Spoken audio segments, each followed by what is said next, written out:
प्यारे देशवासियों, नमस्कार। आज मैं संतोष मलिक जी की एक बहुत बड़ी चिंता आपके साथ साझा करना चाहूँगा।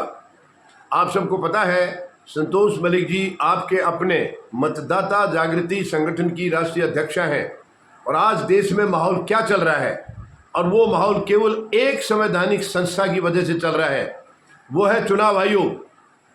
वैसे तो संवैधानिक संस्थाएं सारी खत्म हो चुकी हैं इस देश में, किसी का अस्तित्व बचा नहीं है। कोई भी इंडिपेंडेंटली एक्शन लेने के लिए, काम करने के लिए आज इस वक्त ऐसी स्थिति में नहीं है। सबके ऊपर सरकार का दबाव है जो कि नाजायज है, गलत है, किसी भी तरीके से इसको संवैधानिक नहीं ठहराया जा सकता। सब तमाम संवैधानिक संस्थाएं नतमस्तक हैं इस तानाशाह सरकार के सामने। शर्मनाक है, ये बहुत ही शर्मनाक है। ऐसा इस देश में पहले कभी नहीं हुआ है। आज धज्जियां उड़ाई जा रही हैं, लेकिन चुनाव आयोग का नतमस्तक होना ये सीधा लोकतंत्र के साथ जुड़ा हुआ है। आपको मालूम है, हमारे देश में चुनाव को देश का सबसे बड़ा पर्व माना जाता है, और उसको ही अगर मैनेज कर लिया जाए तो क्या बचेगा? लोकतंत्र कहाँ रहेगा? ये बहुत ही शर्मनाक और दर्दनाक ये घटनाएं जो चल रही हैं। अब माननीय सर्वोच्च न्यायालय में कल 12 अगस्त को सुनवाई होनी है। वो सुनवाई एसआईआर के मुद्दे पर है, यानी बिहार में जो प्रक्रिया चल रही है एसआईआर की, एक फेज पूरा हो चुका है, दूसरा चल रहा है, और वो खुलेआम धड़ाके से चुनाव आयोग अपना काम कर रहा है। अभी तक माननीय सर्वोच्च न्यायालय उसको रोकने पर नाकाम रहा है। कल सुनवाई है, और आपको मालूम है पिछली तारीख से, यानी पिछली जो सुनवाई हुई थी 28-29 जुलाई को, उसके बाद अब तक जो कल होनी है, इसके बीच में कई घटनाएं और हुई हैं। वोटर की धांधली के कई सबूत पेश हुए हैं चारों तरफ से, आपको सब पता है, मैं बता भी चुका हूं। कई घटनाएं हुई हैं, और लगातार चुनाव आयोग माननीय सर्वोच्च न्यायालय की भी अवहेलना कर रहा है। वो कोई भी आदेश माननीय सर्वोच्च न्यायालय दे रहा है, उसकी बिल्कुल धज्जियां उड़ा रहा है, मानने से साफ मना कर देते हैं। हल्फनामा दाखिल करके कह देते हैं कि हम इसके लिए बाध्य नहीं है। ये बहुत ही दुखद है, बहुत ही चिंताजनक है। आपको मालूम है, अभी कल भी हल्फनामा दाखिल किया है।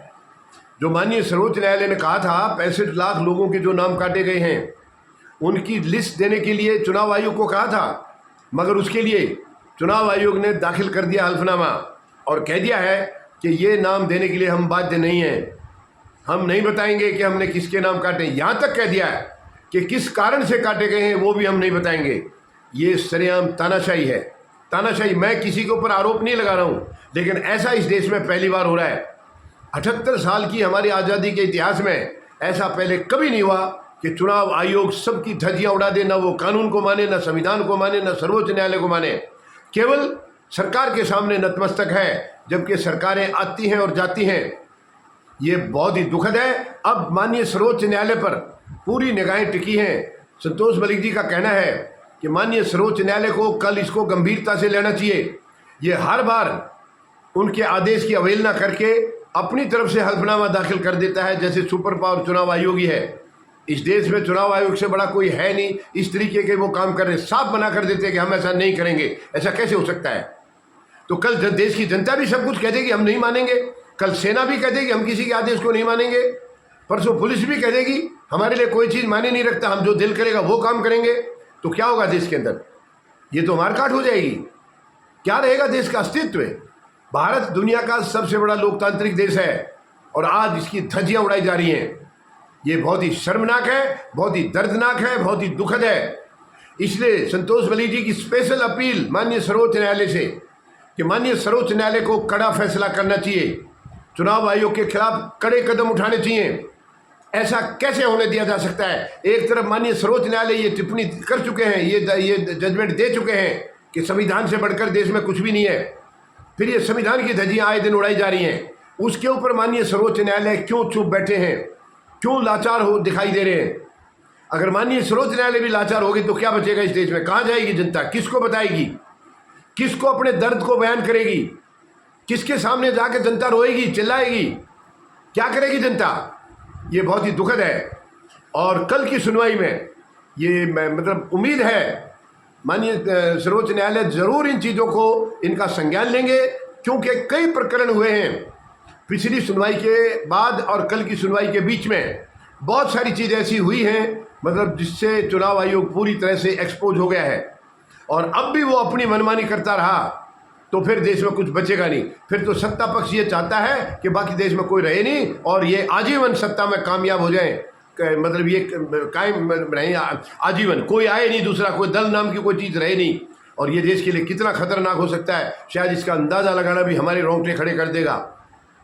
तो ये माननीय सर्वोच्च न्यायालय से पूरी उम्मीद है। संतोष मलिक जी कह रही हैं माननीय सर्वोच्च न्यायालय जरूर इस पर कोई गंभीर कदम उठाएंगे, क्योंकि ऐसी इजाज़त माननीय सर्वोच्च न्यायालय कैसे दे सकता है कि कोई भी संवैधानिक संस्था अपनी मनमानी करेगी, फिर सर्वोच्च न्यायालय का कोई अस्तित्व नहीं है। सर्वोच्च न्यायालय किस लिए है? फिर संविधान के कस्टोडियन है वो, किस लिए है? संविधान को बचाने के लिए है। और संविधान तभी बचेगा जब हर एक किसी भी मतलब संवैधानिक संस्था की तानाशाही से उसको बचाया जाएगा, तभी संविधान बचेगा, नहीं तो संविधान बिल्कुल उसका अस्तित्व खत्म हो जाएगा। तो ये उम्मीद के साथ, मतलब ये मैं फिर एक बार अपील मैं भी कर रहा हूँ अपनी तरफ से माननीय सर्वोच्च न्यायालय से कि कल की सुनवाई में कड़े फैसले किए जाएं। चुनाव आयोग को जो तानाशाह होने की उस पर पहुंच चुका है उसको रोका जाए, उसकी मनमानी से उसको रोका जाए।